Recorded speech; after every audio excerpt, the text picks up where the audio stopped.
शरद पवारांच्या विधानाशी सहमत असल्याची प्रतिक्रिया काँग्रेस नेते पृथ्वीराज चव्हाण यांनी दिली आहे। सत्तेचा वाटा घेण्यासाठी काही पक्ष आघाडीत येतील किंवा काँग्रेसमध्ये सामील होतील असा विश्वासही चव्हाण यांनी व्यक्त केलाय। मात्र हे सर्व 4 जूनच्या निकालावर अवलंबून असल्याचं देखील ते म्हणाले। पवार साहेबांनी मुलाखत साताराच्या सांगता सभेला संबोधित केल्यानंतर 4 मेला मुलाखत झाली होती। योगायोगाने मीही त्या मुलाखतीला उपस्थित होतो।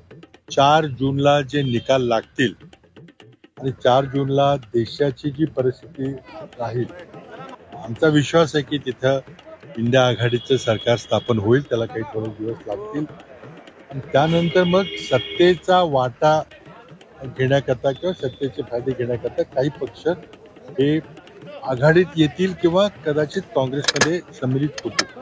पण हे सर्व तर आहे तो 4 जूनच्या निकालावर बरंच काही अवलंबून राहील। तर त्यांनी ज्या भावना व्यक्त केलेल्या आहेत त्याच्याशी मी सहमत आहे।